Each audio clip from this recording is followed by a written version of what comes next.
to your movement library. Today we're going to be looking at your lazy tabletop. Your lazy tabletop is an absolutely excellent one to reset that neutral spine.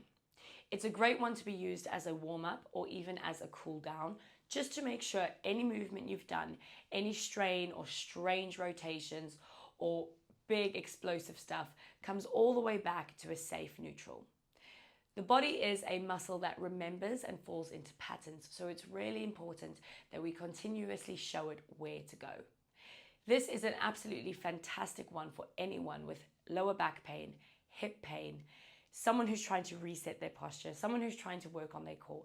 This is really a fantastic, fantastic exercise that should be in your regime, no matter who you are or what you're trying to achieve.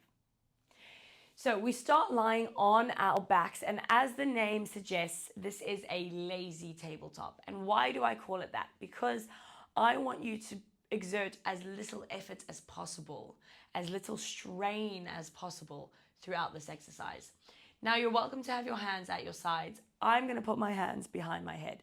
I feel a little bit more comfortable here, and it tells me a little bit more about my rib cage, because the moment my hands are above my head, my ribs are inclined to open, okay? I'm inclined to lose contact with the floor with my rib cage. So I'm going to put my hands behind my head and then take a big inhale and exhale, close my ribs, put my ribs back down onto the floor.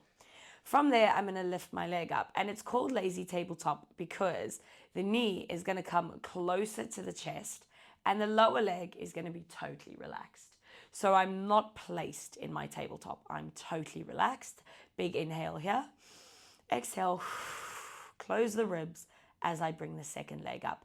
Now, the first thing you'll recognize here is that this feels way easier than your regular tabletop. A few reasons. Number one, my legs are bent and soft. Number two, they're further in towards me, which makes them lighter and means my spine has less compromise. So now I'm going to breathe in here. I'm going to exhale. I'm going to think about closing my rib cage.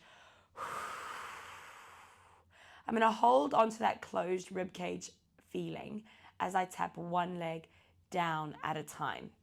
And the idea here, as soon as you feel comfortable with it, is to really let them change like scissors, okay? So you're not doing just one leg at a time. They're passing each other, which means the femurs, the thigh bones are moving past each other, okay? Which means we're getting that walking or running motion of the legs that you do every day, okay?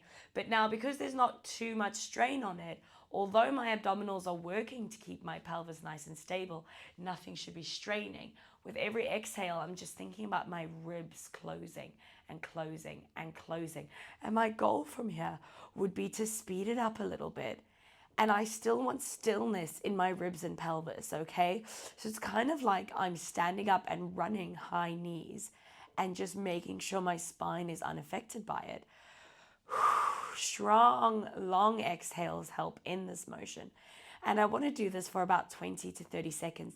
And what you're going to feel is a light burn, a light sensation of activation here in the lower abdominals. But there should be no strain. And we're here for another 5, for 4, for 3, for 2, and 1. I'm going to bring those knees in and just breathe. That is your lazy tabletop, a fantastic one to reset the core, reset the lower back, and build a healthy pattern throughout the trunk while moving those legs.